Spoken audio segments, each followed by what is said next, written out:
So I'm sure we all know what's going on with the Bungie and Destiny drama at the moment. With the many layoffs and the Final Shape DLC delay, I think. I don't know if they confirmed it or not.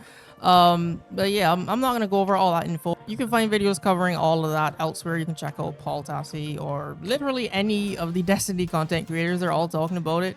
But I want to give my thoughts on it, or my concerns rather, for Destiny and Bungie's future. Because the truth is, I want to play the game. I miss it. I really do, but it's just not fun. So I haven't played it or made videos for a while.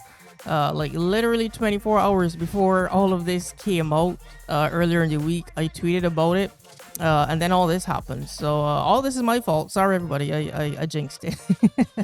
The first thing is that a lot of people think Destiny is gonna die because of this. And no, that's not what this means. Games don't like ever die overnight because of something like this. There's still next season and the status changes I'm looking forward to, and all that stuff. But they did lose 100 employees, which is unfortunate because I really liked the social media team on Twitter. But losing 100 people won't kill the game, but it may be felt any time it takes to make content or the quality of it. But yeah, games usually have a very slow decline over the years before they die. So Destiny, while it's not in a great spot at the moment, it's not dead or going anywhere. And the second reason Destiny won't die is because this is a train that Bungie can't stop. This is all that they have. This is their only revenue source. So they can't just stop making stuff for Destiny, which is where my concern and confusion comes in. If this game was my only source of revenue as a company, I want to protect it at all costs. And here's where I think Bungie is taking a gamble. Destiny is on the decline, and it has been for a while. Long-term players have lost interest and stopped playing. I'm not even a long-term player. I'm like 2-3 years in, and I already stopped playing consistently.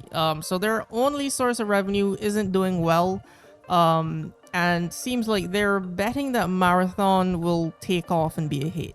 And that is a big gamble because extraction shooters aren't super popular. The trend, of these games didn't blow up like Battle Royale did, and that somewhat niche genre has a well-established King of the Hill already.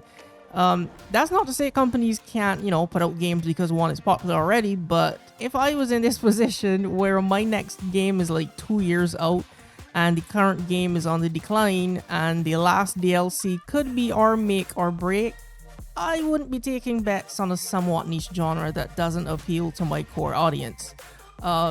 I would definitely have started working on Destiny 3 back in like 2021 or whenever they started working on Marathon. There's enough evidence there for Bungie to learn from the mistakes of Destiny 2 to hit the ground running with Destiny 3. The main one being how they handled content and lore. Like, new players can't get into Destiny 2 because earlier DLCs and like seasonal story content, they aren't available. Plus, there are too many separate DLCs. I literally had to make a video telling people which ones to buy.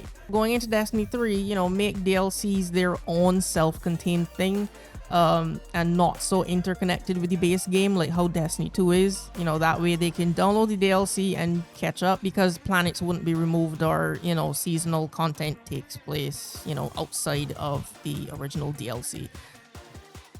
Final Fantasy XIV doesn't seem to have this issue, and that game has been out for years, but Bungie keeps putting vital lore in seasonal content. And the new player experience when you first start is just too confusing. They could find a way to streamline that. And they constantly say how much more lore is left for Destiny 2, but no, I would prefer them to save that for Destiny 3 instead of the episodes after the Final Shape. I would have preferred they either go to Destiny 3 or remake the old Marathon games. Yes, they're single player, but so many current single player games are making their companies money. This year alone has great single player games, and Bungie's writers are really great at sci-fi stories. Just, look at Destiny and the Halo lore. Plus, Marathon is linked to Destiny, but so many Destiny players actually don't know that. I watched some videos on the early Marathon games by Mando or the Mandalorian. I don't know his name, I'm not subscribed, but hopefully you know who I mean. But he had Marathon videos talking about the entire storyline.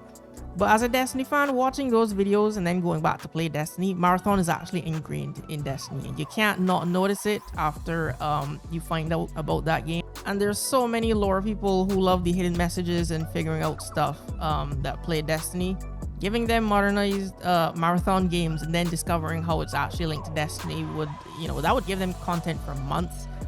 The conspiracy theories would be insane. So I think that's like 2 missed opportunities Bungie had to either go for Destiny 3 or remake the Marathon games. I could be completely wrong though, and Marathon could be a huge hit. But throughout this entire situation, I just keep thinking about Riot Games. League of Legends is all Riot Games had for years and it's still going. But currently, Riot now has Valorant, a fighting game on the way, and it also has TFT and Wild Rift on mobile. So they diversified their portfolio to have a lot more revenue streams so they don't rely on only League of Legends. So I completely understand why Bungie decided to make Marathon and their 3rd game, Project Gummy Bears, whatever that is. But even Division 3 has been announced as greenlit and going into production, which is ironic because I stopped playing Division 2 to pick up Destiny, and it seems like I'll put down Destiny to pick up Division 3, which is why I keep thinking about Riot Games and what they did. They went from League of Legends to TFT, which is like adjacent to League. League players can still play TFT. And then they moved to Valorant, which was like a huge step away from League, but they went after the CSGO market. But their marketable characters and great skins and high quality content carried over from League. And now they're moving to a fighting game using League of Legends characters. So, I don't know if you see what I'm saying, but Riot diversified their portfolio, but did it in a way that's all adjacent to League of Legends and still has their core fan base's attention, or at least interest in their new games. Ubisoft has Division 1 and 2, but they have the Dark Zone, which is kind of like a mini PvP extraction shooter type of mode. So Division Heartland, which is their next game, being an extraction shooter, makes sense. It's adjacent to the Division 2 gameplay and style, and they're just expanding on the Dark Zone mode that already has dedicated players. Which is why I think what Bungie's doing doesn't really make sense, going from a PvE RPG to a PvP extraction shooter. So the final thing is just what are they gonna do, worst case scenario? If Marathon isn't the hit they think it is and it doesn't do well financially and Destiny Final Shape doesn't deliver, what's the plan then? Which is why I think Destiny 3 would have been a good place to start pivoting to. But yeah, I'm just curious to know what's their plan if these 2 things fail.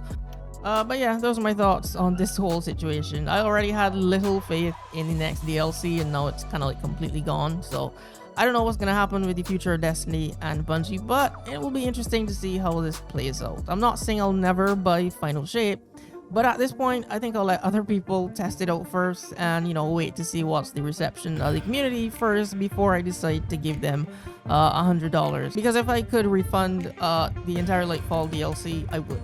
If you made it this far, thanks for watching. Leave a comment below. I'd like to hear your take on this entire situation. And subscribe for more content, and I'll catch you in the next video.